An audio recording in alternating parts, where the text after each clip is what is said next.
a divine healer, or a devilish murderer? You decide on today's edition of Liberty at Home.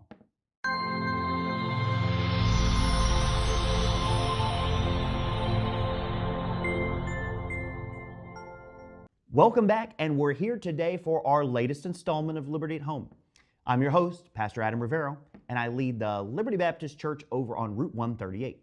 As always, we're broadcasting from ECAT Studios in beautiful Easton, Massachusetts, soon to be home to a Planet Fitness. Yes, you heard it here first, folks.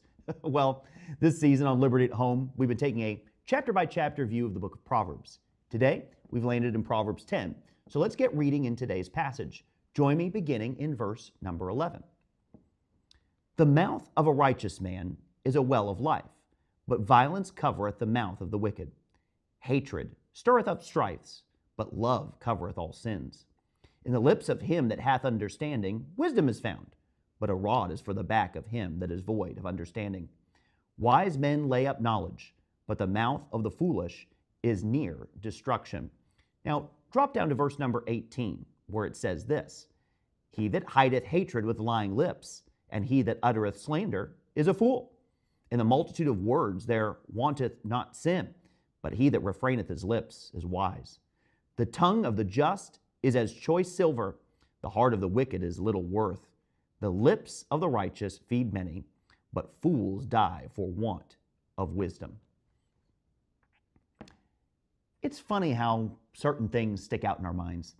Years ago, when I was in Bible college, I remember something a visiting pastor said during chapel. Now, I don't remember who he was or even what the message was about, but he said one thing that was so powerful, I wrote it immediately down in the flyleaf of my Bible as soon as he said it. He said, "Your tongue can either be a divine healer or a devilish murderer." In the 8 verses we just read, you probably noticed a theme. The tongue has more power than we often realize. Verse 11 tells us that when used rightly, the tongue is a wellspring of life. The next verse says it can deliver healing grace to those who've made sinful decisions. A wisely used tongue, according to the later verses, is as valuable as great riches, and it can bless many. When we choose to use our words for good, the impact can be incredible. But if we're honest, we've all been on the receiving end of words that were anything but good. You see, there's a dark side to the tongue as well. You know the old saying, sticks and stones can break my bones, but words will never hurt me? Let's be honest, that's one of the biggest lies ever perpetrated on mankind. Think about it. You may have broken a bone as a kid and hardly remember it now. Almost certainly you don't feel the effects of it anymore. But on the other hand, I bet you can still recall when someone told you that you'd never amount to anything, or when a teacher called you stupid, or when the boss berated you in front of the whole office, or when a so-called friend mocked you in front of your peers. You see, this is the dark side of the tongue. It can be a devilish murderer. The B side of the verses we just read shows us how destructive words can be. They stir up strife. They lead to violent thoughts and actions. They show a lack of wisdom. Ultimately, they cause destruction.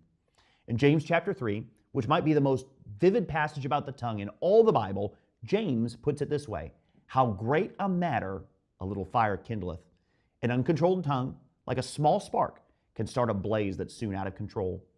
Later in Proverbs 18, Solomon sums it up like this: Death and life are in the power of the tongue.